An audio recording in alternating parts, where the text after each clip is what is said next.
Assalamualaikum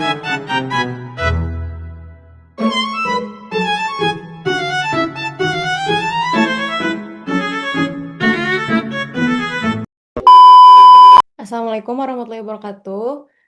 Perkenalkan kami dari kelompok 3, izin mempresentasikan hasil diskusi kami mengenai sumpah bentar. Nggak kelihatan cuy ini.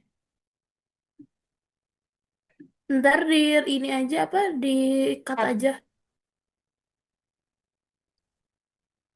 Tuh, udah. Assalamualaikum Wait, warahmatullahi wait, wait. wabarakatuh. Kita mulai dari 1953 ya. Oke. Oke.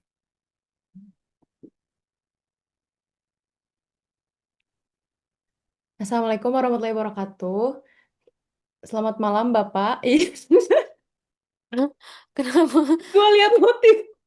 Sabar, sabar. Kenapa sih? Astagfirullahaladzim, udah ya, udah ya. Bapak siapa namanya? Bapak Aldi. Pak Aldi ya. Assalamualaikum warahmatullahi wabarakatuh. Selamat malam Pak Aldi. Kami dari kelompok 3 izin mempresentasikan hasil diskusi kami mengenai analisis komparasi tax rasio Indonesia dengan negara-negara ASEAN. Perkenalkan, saya Naila Iza Amora dengan NIM 1040424000168. Lalu rekan saya.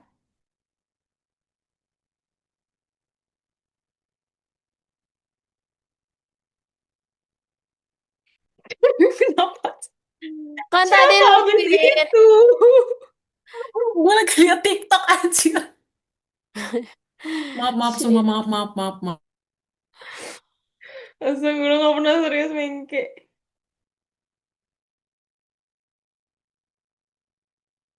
Dari cover. Dari cover kita mulai 54 ya. Oke, satu, dua, tiga. Assalamualaikum warahmatullahi wabarakatuh. Selamat malam Pak Aldi. Perkenalkan kami dari kelompok 3 izin mempresentasikan hasil diskusi kami mengenai analisis komparasi tax rasio di Indonesia dengan negara-negara ASEAN. Perkenalkan, saya Naila Izamora dengan NIM 1040424000168. Lalu rekan saya. Perkenalkan, saya Vina Oktaviani Batubara dengan NIM 104042430023. Perkenalkan, nama saya Fani Vanessa Irawan dengan NIM 10404244000220. Perkenalkan, nama saya Soraya Ananda dengan NIM 10404244000049. Oke, boleh di next. Selanjutnya di sini saya akan bahas mengenai latar belakang tax rasio. Tax rasio merupakan perbandingan antara penerima pajak dengan produk domestik bruto atau PDB. Dan hal tersebut penting karena tax rasio digunakan untuk menilai efektivitas sistem perpajakan suatu negara. Lalu, tax ratio itu mulai dari kebijakan pajak, tingkat kepatuhan wajib pajak, sampai kinerja pemerintah dalam pengawasan dan penegakan aturan pajak. Jika tax ratio rendah, artinya potensi pajak dari aktivitas ekonomi belum tergarap secara optimal. Lalu, dalam konteks tata kelola, perusahaan tax ratio tidak lepas dari peran perusahaan sebagai wajib pajak badan. Perusahaan yang menerapkan good corporate governance seperti transparansi, akuntabilitas, dan juga kepatuhan terhadap regulasi akan cenderung melaporkan dan membayar pajak secara benar. Lalu sebaliknya, tata kelola yang lemah bisa mendorong praktik seperti penghindaran pajak yang pada akhirnya mengurangi penerimaan negara. Contoh kasusnya seperti perusahaan BUMN yaitu Garuda Indonesia yang pernah terseret kasus manipulasi laporan keuangan tahun 2018 di mana pendapatan diakui tidak sesuai standar. Dan hal ini berdampak pada pelaporan pajak yang tidak transparan dan menimbulkan resiko ketidakpatuhan pajak. Dan di sini dinyatakan bahwa tata kelola perusahaan ini menunjukkan lemahnya transparansi laporan keuangan, akuntabilitas manajemen, dan juga pengawasan internal. Boleh, next. Lalu, faktanya tax ratio di Indonesia masih di bawah rata-rata ASEAN, misalnya sekitar 11-12%. Dan sementara negara ASEAN itu mencapai 15-20%. Dengan tujuannya itu untuk membandingkan tax ratio Indonesia dengan negara ASEAN lainnya untuk melihat posisi Indonesia dengan potensi perbaikan kebijakan pajak. Jadi rendahnya tax ratio Indonesia mengindikasikan bahwa Belum semua aktivitas ekonomi berhasil ditarik pajaknya secara optimal, dan hal ini bisa disebabkan oleh beberapa faktor seperti tingkat kepatuhan wajib pajak yang masih rendah, basis pajak yang belum luas, serta masih adanya praktik penghindaran pajak terutama di sektor korporasi. Lalu tujuannya perbandingan teks rasio Indonesia dengan negara ASEAN itu melihat posisi Indonesia secara regional dan mengetahui sejauh mana kinerja sistem perpajakan Indonesia dibandingkan negara lain. Lalu, adanya tax ratio 11-20% di Indonesia masih di bawah rata-rata ASEAN 15-20% menunjukkan penerimaan pajak belum sebanding dengan potensi ekonomi. Dengan adanya penyebab utama yang pertama itu kepatuhan pajak masih rendah, lalu basis pajak belum luas, dan praktik penghindaran pajak korporasi perbandingan ASEAN yang bertujuan untuk melihat posisi Indonesia secara regional, serta mengidentifikasi celah dan potensi perbaikan kebijakan pajak. Jadi, peran penting BUMN dan perusahaan publik wajib pajak itu besar. Dengan penerimaan good corporate governance sama dengan pajak lebih transparan dan tax ratio meningkat. Selanjutnya akan dijelaskan oleh rekan saya. Baik, terima kasih kepada rekan saya Naila. Di sini saya akan menjelaskan teori atau tinjauan pustaka. Nah, yang A itu adalah definisi tax ratio. Tax ratio ini antara total penerimaan pajak suatu negara terhadap produk domestik bruto atau PDB biasanya dinyatakan dalam persen. Jadi di sini itu adalah PDB atau GDP adalah nilai pasar dari semua barang dan jasa akhir yang diproduksi oleh suatu negara dalam periode tertentu. Rasio ini dinyatakan dalam persen dan juga intinya itu mengukur seberapa besar porsi PDB suatu negara yang berhasil dikumpulkan kembali oleh pemerintah dalam bentuk pajak. Nah, fungsinya itu yang pertama mengukur efektivitas sistem perpajakan negara. Ini tuh menunjukkan seberapa baik atau efisien pemerintah dalam merancang, mengelola, dan memungut pajak dari seluruh potensi ekonomi atau PDB yang ada. Nah, ini angka yang sangat tinggi seringkali mengidentifikasi sistem perpajakan yang lebih efektif dan kepatuhan wajib pajak yang lebih baik. Dan yang ke B itu adalah menunjukkan kemampuan negara dalam membiayai pengeluaran publik dari pajak. Ini tuh rasio yang tinggi berarti negara memiliki sumber daya pajak yang kuat, yang pada gilirannya menunjukkan kemampuan yang lebih besar daripada pemerintah. Ini itu mendanai berbagai publik seperti infrastruktur, pendidikan, kesehatan, dan juga subsidi, tanpa harus terlalu bergantung pada utang atau sumber non-pajak.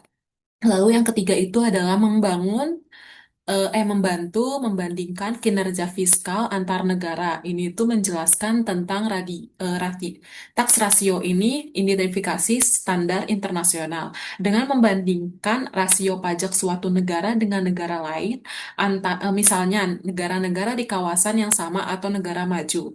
Nah, ini para analisis dapat menilai posisi dan juga kinerja kebijakan fiskal secara relatif. Lalu di sini ada rumusnya yaitu tax ratio atau persen sama dengan total penerimaan pajak per PDB dikali 100%. Nah, total penerimaan pajak ini adalah jumlah seluruh penerimaan yang dikumpulkan oleh pemerintah dari sektor pajak dalam periode tertentu, biasanya 1 tahun. Jadi ini tuh kayak periode-periode tertentunya. Lalu ada PDB atau produk domestik bruto, ini tuh nilai total barang dan juga jasa akhir yang dihasilkan negara dalam periode yang sama. Next. Lalu yang B itu ada faktor yang mempengaruhi tax ratio. Jadi ada 4 faktor yang menentukan tinggi rendahnya tax ratio dalam suatu negara. Nah, yang pertama itu adalah struktur ekonomi, yaitu semakin besar sektor formal, tax ratio cenderung lebih tinggi. Di sini itu berkaitan pada komposisi kegiatan ekonomi suatu negara. Nah, dampaknya itu semakin besar sektor formalnya, yaitu tax ratio jadi lebih tinggi. Sektor formalnya itu seperti industri besar, perusahaan terdaftar, dan juga pegawai tetap. Ini lebih mudah untuk diidentifikasi, diawasi, dan juga dikenakan pajak. Lalu itu ada tax ratio. Nah, di mana tax ratio ini tuh kayak ekonomi didominasikan oleh suatu sektor informal seperti pedagang kecil, usaha rumahan yang tidak terdaftar.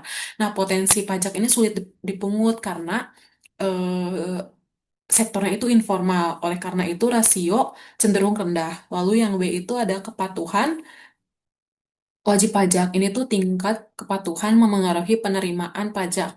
Nah, di sini tuh mengacu pada kesediaan dan ketaatan wajib pajak, baik individu maupun badan usaha, untuk memenuhi kewajiban perpajakan seperti mendaftar, melaporkan penghasilan secara akurat, dan juga membayar pajak tepat waktu. Dampaknya itu tingkat kepatuhan memengaruhi penerimaan pajak.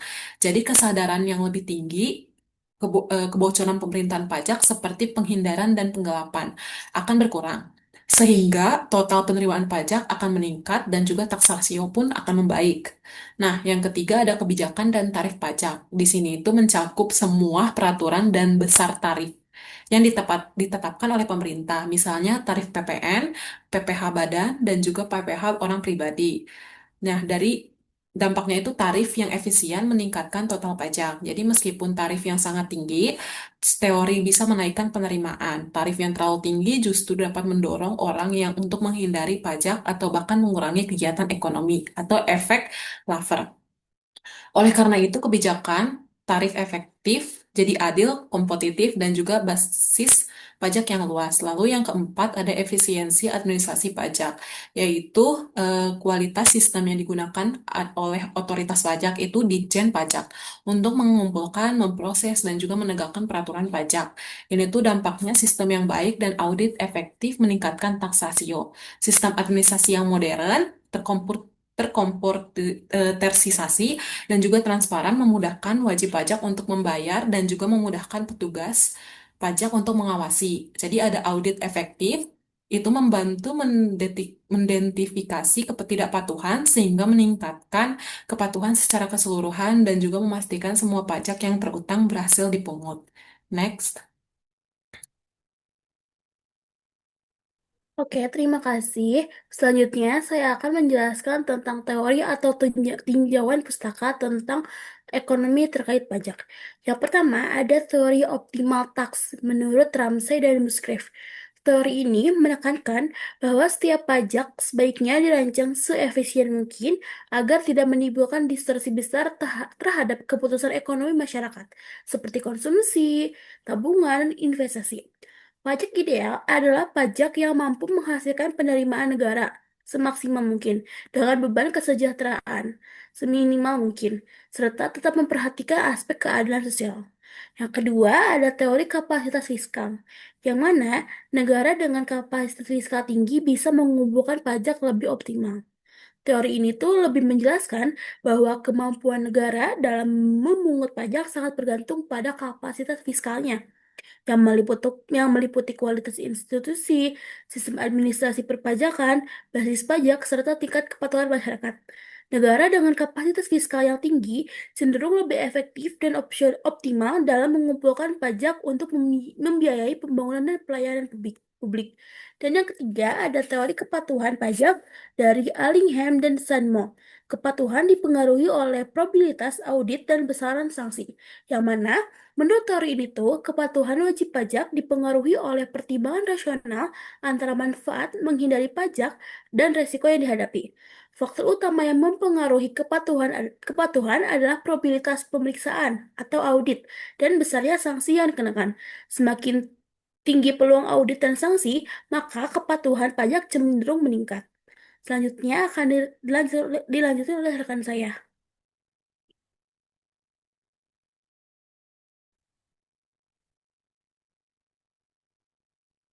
Selanjutnya itu ada studi dan data sebelumnya. Yang pertama itu ada take rasio Indonesia sekitar 11 sampai dengan 12%. Angka ini tuh menunjukkan bahwa kontribusi pajak terhadap PDB nasional masih relatif rendah jika dibandingkan dengan beberapa negara di kawasan Asia Tenggara, yaitu Malaysia 15% dan Thailand 17% dan Vietnam 15%. Perbandingan ini atau perbedaan ini mengidentifikasikan adanya kesenjangan dalam kemampuan pemungutan pajak dan efektivitas sistem perpajakan antar negara. Yang kedua itu ada peningkatan kepatuhan pajak dan administrasi yang efisien dapat menaikkan take rasio. Peningkatan kepatuhan pajak dan perbaikan administrasi perpajakan merupakan kunci utama dalam meningkatkan tax ratio. Administrasi perpajakan yang efisien, transparan, dan berbasis teknologi dapat mempermudah wajib pajak dalam memenuhi kewajibannya sekaligus memperkuat pengawasan oleh otoritas pajak. Nah, dengan demikian, peningkatan penerimaan pajak dapat dicapai tanpa harus menaikkan tarif pajak secara signifikan yang berpotensi membebani masyarakat dan dunia usaha. Nah, data tersebut diambil dari Kemenko Republik Indonesia 2024 dan ASEAN Tax Data Report 2025. Selanjutnya,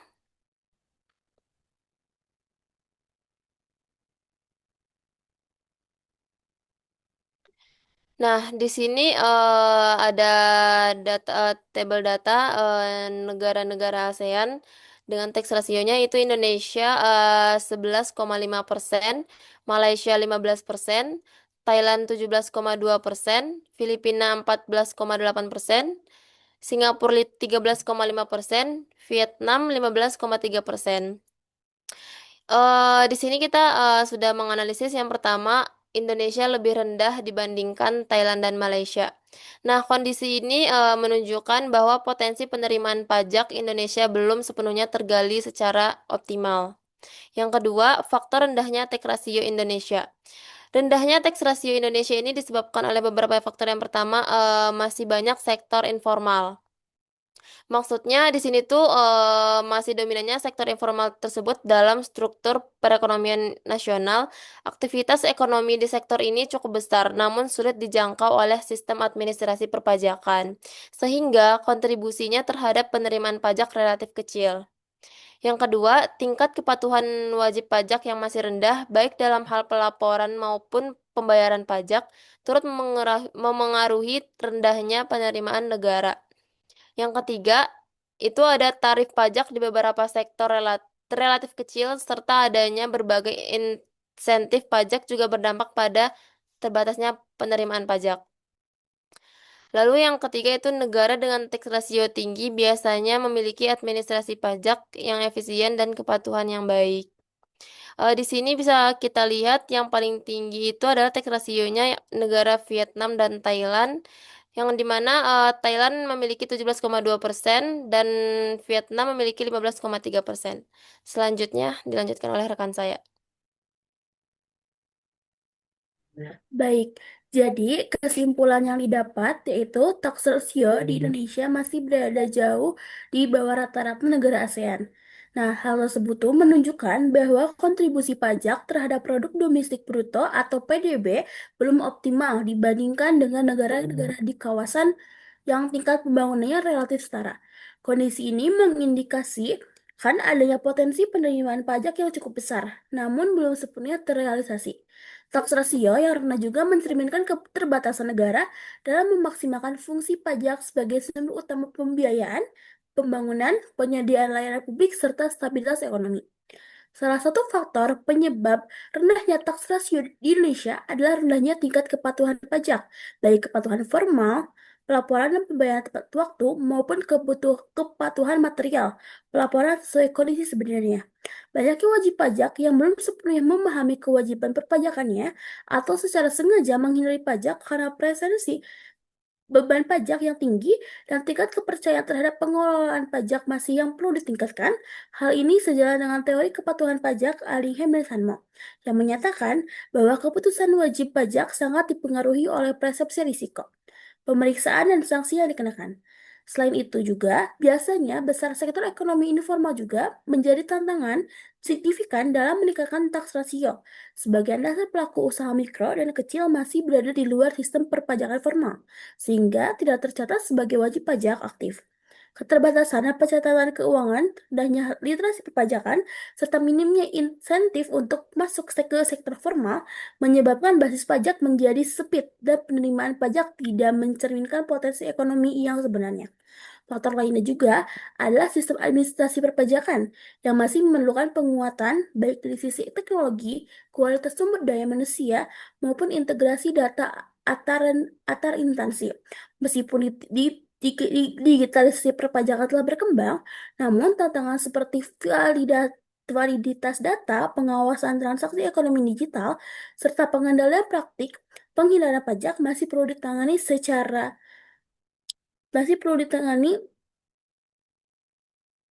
efektif dan komprehensif.